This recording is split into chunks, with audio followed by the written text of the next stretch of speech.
Welcome to Broken Hungry. My name is Kara Eaton and you're cooking with Kara. Today we're going to be having a holiday special in case you want to have some celebration with your roommates or even for yourself. We're going to show you how to make not only a turkey/chicken, but also some side dishes and a dessert. So today we've got, like I said, a chicken, not a turkey, but any fowl will do for this season. Our chicken is about 1.6 kilograms, and so it's going to take like an hour and a half to cook, but depending on the different size of your chickens, you can use it for longer or cook it for longer, cook it for less. So today we've got our chicken, we've got it in a roast pan, and of course you want to wash it and dab dry your chicken before you put it in the oven. So we've also got a cup of butter here, and now cut up your cup of butter into different chunks and honestly, just spread it all over your chicken. You're going to want to put at least one inside your chicken, but as well in the crevices, in those wings. Butter makes everything good, right?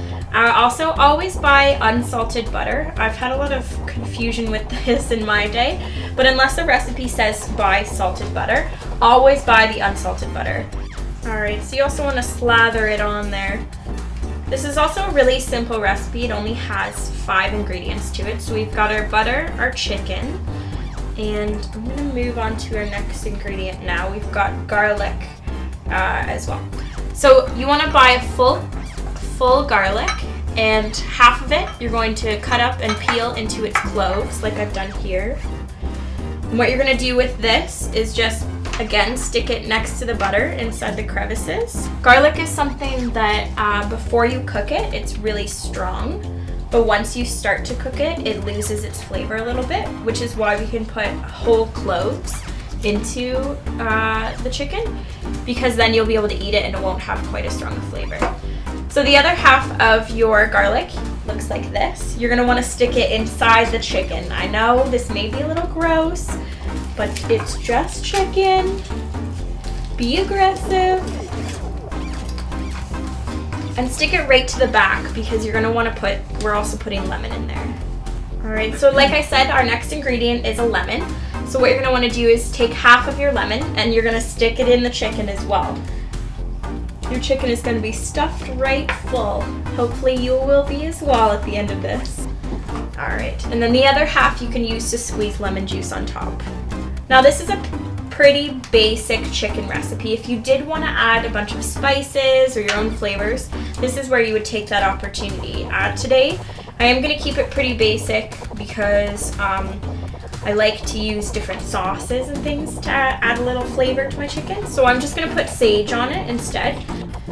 So I've got a little sage here. You can buy little spice packets too instead of buying a whole jar of spices, and I recommend this because it's going to be a lot cheaper, and then you'll have a few spices that you can use at different times. So our chicken looks all prepared. It's ready to put in the oven. Alright, so like I said before, you want to preheat your oven to 400 degrees, and you're going to cook your chicken for about an hour and a half, but it varies again depending on the size. You want to put tinfoil over your chicken just so that the heat stays inside of your pan. Alright, so let's put it in for an hour and a half. Alright, so we're going to do our side dish now, which is a potato dish.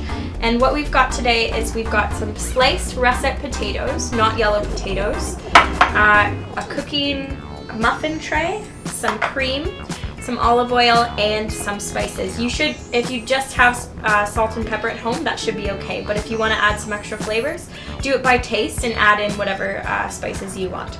So we've got our muffin tray, and I've already started to build our potato dish today. But what you want to do is you want to take a paper towel with some olive oil, just dip it in the bowl, and oil up the muffin pan just so that the potatoes don't stick to it. This is how I also grease my barbecue, because instead of using Pam, which is highly flammable, this is a lot safer of a method. I learned that in actually first year, where I brought a barbecue to my court, and I was putting Pam on the barbecue and it exploded in my face, and I ended up being called Barbie for the first 6 months of living in residence. So use olive oil on your barbecue and in your muffin pans. Alright, so we've sliced up already our russet potatoes for today, and you want to make them relatively thin, so like chip size. You should be able to almost see through them. And you just want to stack them into your muffin tin 2 at a time, and then you're going to add a layer of spice.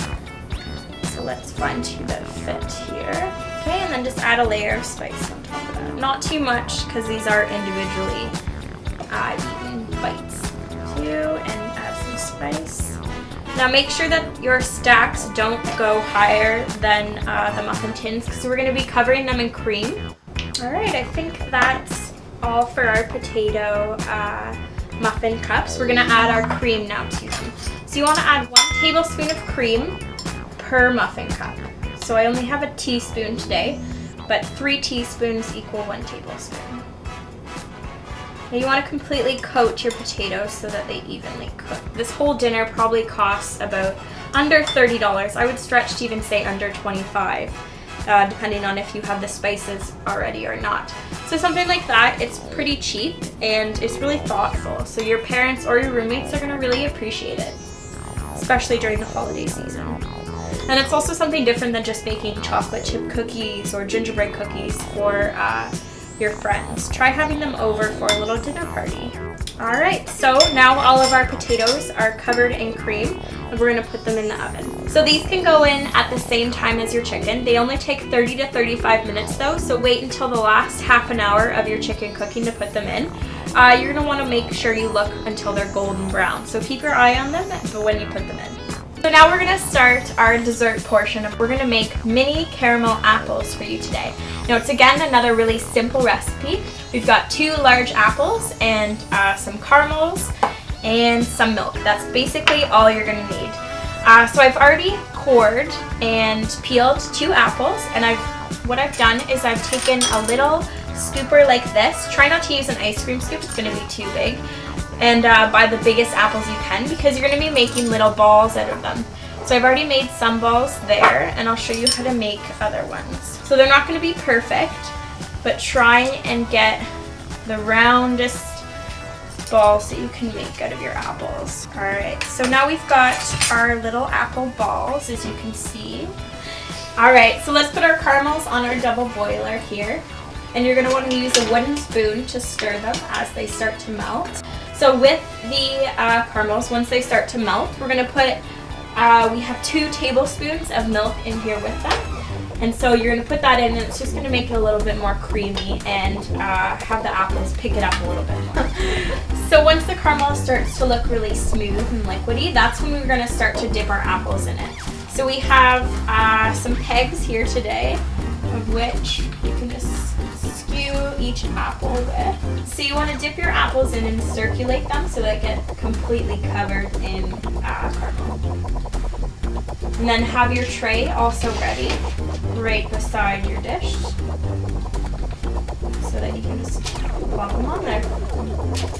If you wanted to make your caramel apples a little bit more exciting, you could also dip them in something like Score Bites or any sort of chocolate bar that's been crumbled up. That'll give you a little bit more of a fancy caramel apple. You really want to impress your friends. Today we're just going to stick with the basic caramel apple though. And also if you do make extra caramel, you can find different things to dip in it. So fruit is obviously really good, but if you wanted to dip things like baby crackers or premium plus crackers and then put them in the fridge to cool, they'll also be a really good, delicious snack for later.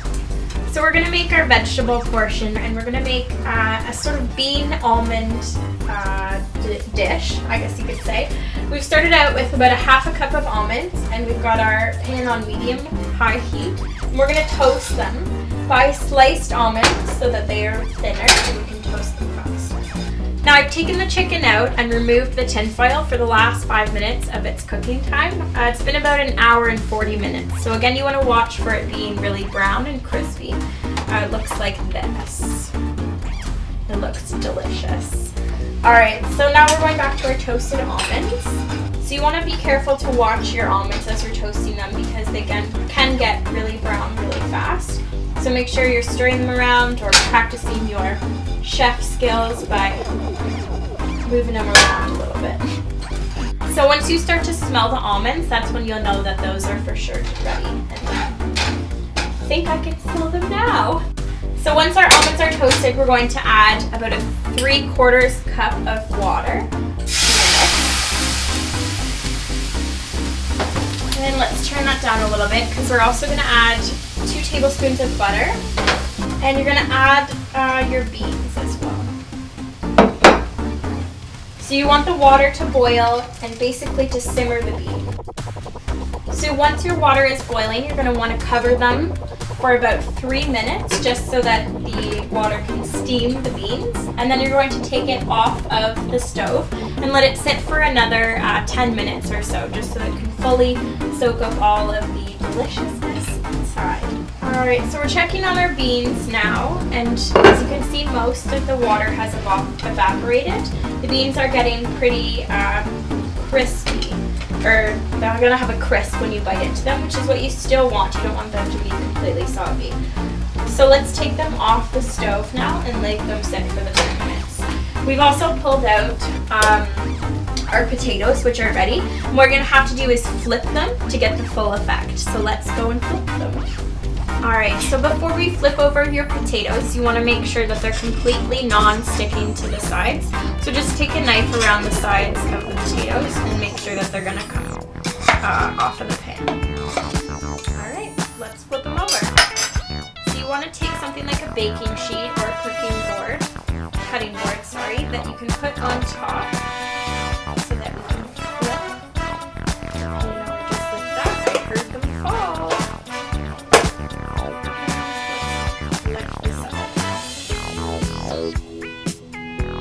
Perfect. Now we have 12 mini stacks of potatoes for our Christmas dinner. Let's put it all together. Alright, so we've completed our Christmas dinner. We have our green bean almondine, we have our potato side dish, our delicious chicken, and our dessert caramel apples. So now I just want to express how easy it was to make all of these things. They each only had 3 or 4 ingredients, and they took like no effort at all. I almost rarely measured anything or chopped anything up. So it's really easy. Don't be afraid of your kitchen. Now go stuff yourself.